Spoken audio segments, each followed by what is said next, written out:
Good evening, everyone. Welcome back to Intentional Guy. We are on air with Donna Tashjian. Did I say that correct, Donna? You did well. Donna Tashjian.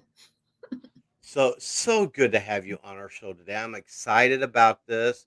Um, you know, everything in life is about choices, Yeah. and that's what our show's about, is about being intentional in the choices we make. And I am a living proof of that. Hmm.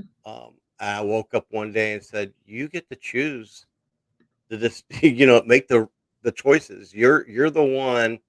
God's not going to force you to make the right choices." And I had to start being present in life. I think I lived in a fog, and I just let life lead me instead of me leading it. And I like what you're there because that day that I made that choice, I chose joy.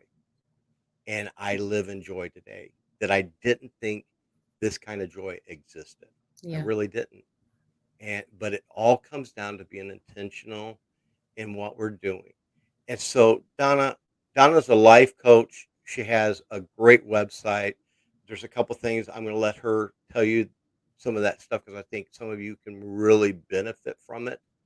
And I'm going to just hand this over to you, Donna. I'd love for you to share your story, share us about choosing joy, and enlighten us today, if you would please. Well, a little bit about me. I'm currently the CEO and founder of Vibrant Living. And my passion as a life mastery coach is to help people live vibrantly. And it's often said that people who coach on something is usually something that they've had to overcome. Even podcast, when you do a podcast, it's something that you've learned that you're wanting to share with others. And so it's very much the same for me. Um, I had a little bit of a rough childhood, but I had some major trauma at the age of 14. I became pregnant and it wasn't consensual without going into the details. Mm, And there are times in our life when we don't feel like we have a choice, when things happen to us that are out of our control, trauma, abuse, you know, car accidents, illnesses, all kinds of things feel like that they're not in our control to choose. I had a little girl at the age of 15 and I raised her on my own. I lived with my parents for a few years and then finished high school, got a full time job. So I was at 18, I had a 3-year old working full time, going to college 2 nights a week and raising her all by mm, myself. Um, and there were the where I got my strength from was I had at a young age, a relationship with God. I know that's what saved me because I could have easily believed because I had such low self-esteem, nobody's going to love me, nobody's going to want me. I'm worthless now. All of those feel anger, resentment, frustration, all my dreams are gone that I thought I was going to have. Everything's changed. And I could have easily sought love in all the wrong places and repeated behavior that a trauma that occurred. right. But the thing that changed was I had a relationship with God, and we're talking about choosing and choosing joy. I recently, when I was telling my story more in depth with a bunch of women, so we really got into the nitty gritty of that story. Um, and somebody said, Donna, you are a walking miracle. And I smiled, hugged them, thanked them, and I walked away and I went, God, this walking miracle was one decision after another decision in those midnight dark hours when it doesn't look like it's going to work. Making a decision to choose what you want, not what you don't want, to choose to be who you want to be, not who you feel like you are. Mm, All of the excuse me, all of those moments is what leads to what looks like it was. I stepped, abracadabra, I'm a walking miracle. And it wasn't that way yes, at all. What do you think about that? I resonate with that because that's me right now. I Right now you see the joy part of me. Now this is the payoff where me and my Mhm. wife are living our best life right now. And I had a friend of mine said, "Well, you guys just seem like you have it all together." Well, one, we don't, No. you know, but second of all, you just see this part of the journey. You didn't see the other parts of the journey. Yeah. It was 15 years and I loathed myself. There was times in this journey that I totally disliked myself. Yeah. I and my listeners know this because I've said it before. I woke up every day, Donna, for most of my life saying, I hate me, you know? Mm. And what happened was and I never dealt with, I was sexually abused as a child. And no one in my family ever knew about it until this past year when I wrote my book because I never Mm. dealt with that, you know? Yeah. But that one event in my life, Yep. Changes everything. it did. And not to make excuses for myself for bad Mm. choices, but Yeah. when you do not work on the trauma that Yeah. is in your life and you do not come to grips with that trauma and seek help from that trauma, you will react. It doesn't go away.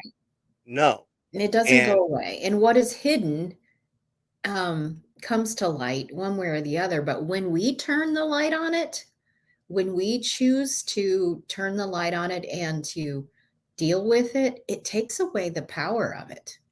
it It takes does. away the strength of it. But It when we try to keep it hidden because of shame and embarrassment and all the stuff that, you know, my parents hid me in Mhm. the age I was, in the social setting, in the years that Right. that occurred. Um, I was hidden and it wasn't okay, no matter what the circumstances were.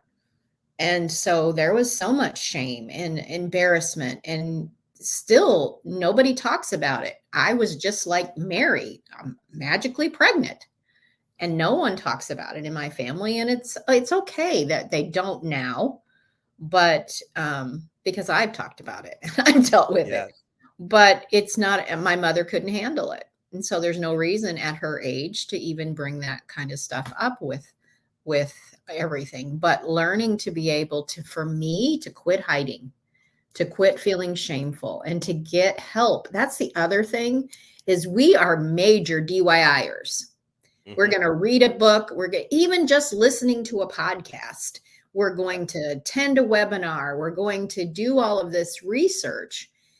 And without learning how to actually get help, to learn how to have someone who's walked this path before us and who can, there is something so powerful for someone who understands, Yes. who just understands. They can't make it better, but they understand, because that pain, that trauma that you and I occurred is isolating.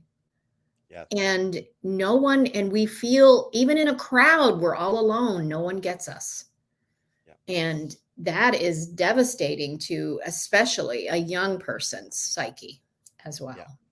Well, and trauma, certain types of trauma, they really affect your self-esteem, your self-worth, your value, all that. And the longer you live with that, the further you go hiding it, the deeper it takes root inside of you.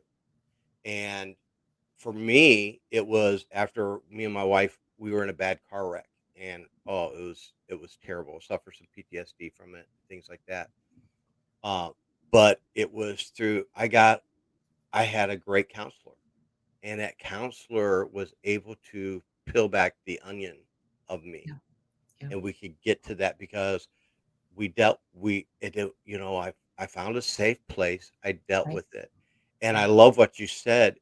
One When we put light on it, what we're so afraid of, we'll be amazed at, why didn't I take care of this sooner? Because Yes. one, the enemy's given us a lie that we're going to be rejected, we're going to be this, Right. that. all this stuff. And most of the things that I feared were not true. Right. And once I put light on it, that's when the freedom started to begin inside of me, Yes. so Absolutely.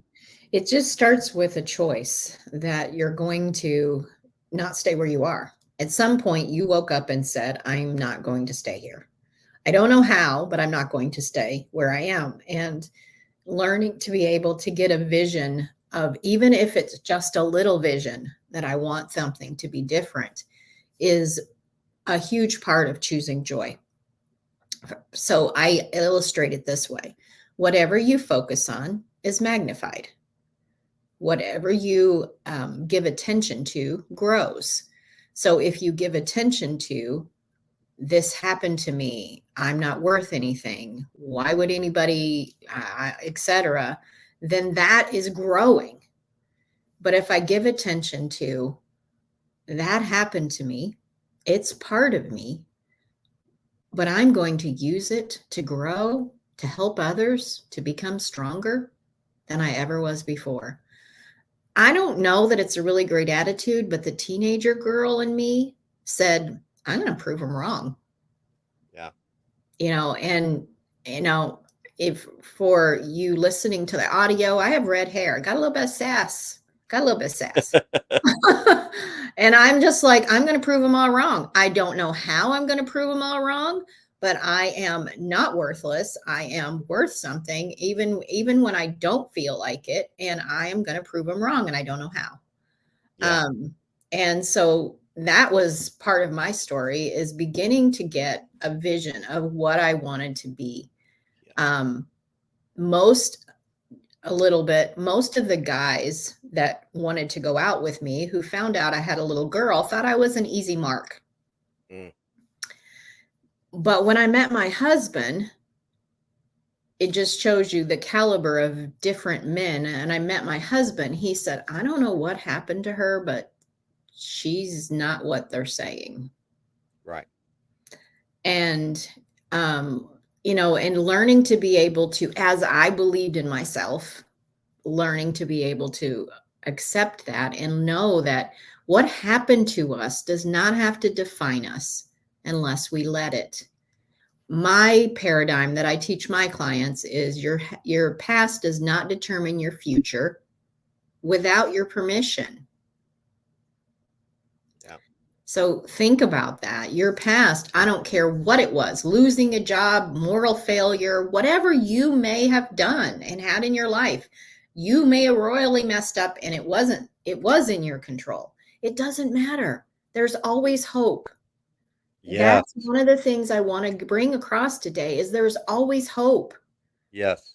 That no matter what it is, my past doesn't have to determine my future. And my mission is to help people to rise above the pain and disappointment of life, to be able to live vibrantly, to live free. To what the heck does freedom mean? Right when you're in the middle of that, you don't even have a clue what that means. What does Right. joy mean? You don't even know. You don't even grasp it. But I'm telling you that there's more, and that it's possible to do it. One of the big things about releasing our past is just asking this simple question. It may not make sense when I first say it, but I'll repeat it and we'll go into it a little bit. Is, what am I making that incident mean about me? Mm. And so when we ask that question, we get more to the root. I made that mean something was wrong with me, is the easiest, most common answer. So, Something was like bad about me. Go ahead. so, like, just for my listeners to get that, I like that, because take a moment and think, let's say it's a divorce, you know, what does that what put that in the question in that question. And what was the question again? Say it again in that context. Well, I have a client that has that story, so I'll explain it with a story. Okay. I had a woman who came to me. She had 3 little kids. She had a 1-year-old and twins that were 5. And her husband, inside the church, had an affair with another woman. Now, she came to me to help her through the process. Now, as we were working together, I also found out he was an alcoholic. And she had been, for anybody who's in alcoholism in a family, you know what you do to cover and make him look Yeah. good and to keep everything happy and keep the kids quiet so there's no triggers and all the stuff and all the things that Right. are going on with that. And so if she believed him doing that meant I'm not pretty enough. I'm a little bit overweight after 3 kids. Something's wrong with me. I wondered, and she had a rough past with her dad, so her self-esteem was a little bit low as well. And so it just morphed into this where she's eating because that's the only comfort she can find, and then she's beating herself up because she's getting overweight Right. through this whole process. But it was his failure. It was his alcoholism and his moral failure that was the problem, not how beautiful she was. And so we make things mean that she was the problem, and she wasn't the problem. Right. And it doesn't mean that in a divorce that we both don't have sides, but sometimes in those kind of settings, it had nothing to do with her. Yeah. Um, Well, and I even take it from his point of view. Let's say you're in the divorce, but it's because of behaviors with you. It's a right. great question to ask because Absolutely. That's you a need great one. to evaluate yourself. You do not have to continue down that road. Right. You don't have to Absolutely. continue to suffer loss for this, and that doesn't have to be your identity. You Correct. can change that with it. Am I correct? Because Absolutely correct. I see And both both sides of sides that. of it, both sides of anytime there's this kind of trauma going on, there's pain in every capacity. And Yes. so, yes, it doesn't matter. Like I had said before, if you were the one that made the mistake, if you will, Yeah. that there is always hope. We don't have to let, um, a bad choice be my future choices. Correct. We can make different choices to choose the biggest uh, deception. That's the word I'm looking for, is that we don't have a choice. Yeah. Because And that's there just a are lie. times that both you and I have felt like that we didn't, right? We Right. couldn't hardly get out of Correct. bed and we didn't feel like we had a choice. Correct. But we always have a choice. And it's just realizing that I don't know how to choose, but just begin to say, I'm going to choose. I Yes. do have the power to choose and take back the power, authority, whatever you wish, because we are not robots. We all Correct. have a choice on whether I'm going to be kind, whether I'm going to be resentful, whether I'm going to be angry, whether I'm going to forgive. Yeah. And forgiveness is a whole nother subject on choosing joy. Yes. Without forgiveness, there is no freedom No. and there is no joy. And I love what you're saying because you know it is everything's a choice. So you're listening to this podcast and your world seems crappy for a better lack of words. And it's just a hot mess, you know? You have to take a self-evaluation of yourself. For me, I had a major moral fall. And Donna, it took me 15 years to find restoration. Mhm. The hardest part and the longest part of the journey was accepting my Yes. moral failure and choosing not to let that be my what defines me. Right. That was the longest part because once I took the first step of change to choose joy, Hmm. once because I what I said was to myself, this is who I want to be. This Right. is and you know what? God was like, and this is who I've created you to be. And I Absolutely. was like, "That's what I want. I wanna know who is God created." Because I had a friend who said, during the very bottom of it, asked me, Mike, how does God see you? And my answer was horrible. He's like, no, that's not how God sees you. And I wanted to know what that was, Yeah. right? Once I took that first step though, Donna, the journey was not as long as I thought it was going to be Right. to get there. The longest part was me surrendering Yeah. to it, to the process, and to choose joy. It's it's the biggest thing that most people have trouble with is forgiving themselves. Oh, yes. I felt like I needed to be punished, Yeah. and therefore I could not accept forgiveness. Yeah. I recently heard a woman that I went to see her in person. You probably have heard of her, Joyce Myers. Oh, yes. And she did a just how she drops these nuggets anyway. So she just says, let's talk about guilt for a minute. She says, do you understand? She says, guilt is that I feel like I need to be punished for whatever it is. So if it's a little thing, I need to feel guilty for a couple hours. If it's a medium sized thing, couple days, need to feel guilty, need to punish myself. And if it's a really big thing, it could go on for a long time. I got to punish myself. And she says, what we don't realize is that what we're saying is that Jesus's death on the cross wasn't enough punishment. Mm, yes. Yes. Somehow I need to be punished too Hmm. for what I did when, if we talk about the horrific death that he had on our behalf, that wasn't enough. And not that we mean it, but what a slap in the face Right. to say to Jesus, sorry, what you did wasn't enough.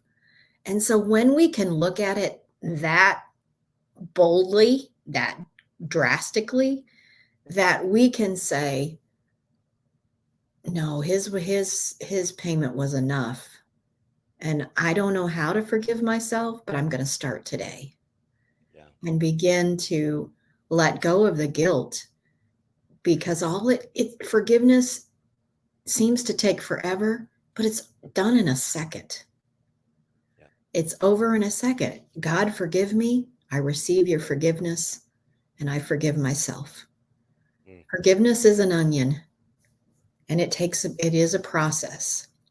yeah. So learning to be able to say it the next day when you start to feel guilty, and say it the next moment if you feel guilty. No, I've forgiven myself.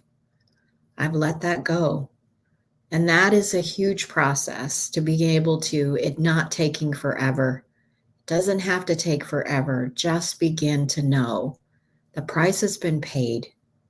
You don't have to be punished. Sometimes there's consequences for our Yep. choices, Correct. but you don't have to be punished. And there's a difference between the Exactly. two. So if I rob a bank, I can be forgiven, but I may go to jail. Correct. Um, so those kinds of is an example of consequences versus punishment. Learning to be able to separate those two, and choosing that we can have more, because Jesus came to give us life in abundance. And I don't know about you, but one of my quests in life is to receive everything he paid for. Yes. I don't want his payment of anything: health, wealth, prosperity, relationships, touching people's lives. I want it all. I Yeah. want to be able to make a difference, and you can have it too. He did it for all of us because he loves us like that. Mm, yes. Amen. Exactly. It took me forever to accept. I could see that for other people, but it was hard to accept it for myself. And that's why I want to promote you now a little bit, okay? That's where I think a life coach comes in great, or a Yeah, counselor or something like that, because sometimes we need someone on the outside that can look in and give us truth that right. we may not be able to see, because the lies are truth to us, Yes. and I like what you said in your paradigm. A paradigm shift needs to take place in our life, and a paradigm shift can only take place when we get the right information that will Yes. change that paradigm. And so you're if you're listening to this, you're probably missing some truths. And someone like Donna can give you some truth in your life that then that gives you a paradigm shift. And now everything is so different, Yes. you know? So Donna, tell us a little bit about your life coach. I know you have um, an online course and some other things that might be beneficial or helpful to some people maybe going through this. I have several coaching programs that I work with people in, and one of my signature programs is called Turn Your Baggage into Luggage so you can create the life you've loved. And that is working with women to be able to help them to overcome the past and figure out how to repack their luggage so that they can not have bags anymore. Let's go on a trip and have a great life, Right. kind of a feeling. I have a free masterclass that I have released, and it is called Unlocking Your Six Extraordinary Gifts That You Okay. Were Born With, that you probably are not aware. And so these are gifts that God has given us to be able to utilize, to be able to create a life we love. When we Now, use is that just for women, or it, is is that not anyone can go. so that would be beneficial to men Yep. too? It would be beneficial to every single person, yes. Great. And it is set up on my homepage as instant access. All you do is put in your name and email, and you get it sent to you right then, and you get to watch it immediately. So there's no signing up for it later or watching it a different time. You can watch it when you want to at your convenience. I teach for an hour on these six gifts, and there's a guidebook to go along with it. It is, and the link will be here for you so you can check it out. Yes. Awesome. Great. Well, I'm going to recommend I because I know some of my listeners um battle with exactly what we've talked about today. I've heard from them, and I want to encourage you guys right now in this moment um to choose joy. And I'm going to do something I've not done before on a show, but I want to take a minute and I want to pray for you guys who are listening right now that are in this trap of life where the enemy has you paralyzed and you can't. I want you to know that the power of God is stronger than anything that has you bound to this world. Okay. So Donna, do you mind? Let's just pray. I want to pray for Never everyone mind at real quick. all. God, thank you for this evening. Thank you for bringing Donna to us, God. What such a gift today, and illustrations, Lord, of your love for us and what you've done on the cross for us, Lord, and that your blood you shed covered a multitude of sin, God. It covered all our sins, and Lord, it was enough. And even though some people are listening right now, God, and they feel bound and trapped by the enemy, I pray that right now you will rain down your love on them, and God, that you will help them to make that first choice to actually take a step forward and choose joy. And God, we know that when we say choose joy, that means they choose you, God, to follow you, the path that you've put down. And Lord, that it's not impossible, but it's just right there. And it's just one choice away. So God, I just pray that you'll be with those who needs this prayer right now, Lord. They know as you're listening, you know that this prayer is for you, and know that God hears your pain. He hears your voice, and he is here to forgive you and to help you move forward in your life. In your God, in your precious name. Amen. Thank you, Donna. I've not done that, but I've really felt like that was needed, that someone today probably needed that. And I really enjoyed our talk and our conversation. I And have one other thought that keeps coming up to me, if I can share that, please, um, about forgiveness and our feelings. When we're choosing joy, one of the biggest thing is you made the statement, I didn't feel like I could be forgiven. I didn't feel like it. And so one of the questions I ask in my workshops is and in coaching is are your emotions, does that equal, if it was a mathematic equation, does that equal truth? correct. And the answer is no. Yeah. But we guide our life as is, oh, well, he doesn't like me. I feel like he doesn't like me. I feel like she doesn't like me. And we equate our feelings to truth. So this Yes. is a writer downer. What your emotions are, what your feelings are indicators of your beliefs. It does not equal truth. That And is so so good. when you begin to realize that if you looked at your emotions as indicator lights on our dashboard of our cars, your oil is low, check your tires, that kind of thing. If you're like, I'm feeling grumpy, I'm feeling irritated, and you look at your emotions as indicator lights of something that's going on that you need attention to, as Mhm. opposed to truth. If you can separate emotions from truth, it will give you a level of freedom. Yes. And having a coach helps you walk through that. But that's one of the reasons why we don't say, I forgive is a choice of my will. It is not an emotion. And we want to wait till we feel like it. Yeah. And it's not a feeling, it's a choice. Mm. And it doesn't equal. It's just like in marriage. At some point, I've been married 38 years this year, and there have been days I didn't really like him. Yeah. But love is a choice, not a feeling. Yes. And Yes. the feelings catch up because the beliefs, the things that I'm irritated are showing my beliefs and what I'm believing about the situation. He said he would be home for dinner. He didn't. That means he doesn't really love me. Right. Yeah, or whatever. Do you see how that was my belief? It had nothing to do with really what happened. He had a flat tire. It wasn't about me, but I'm making it about me.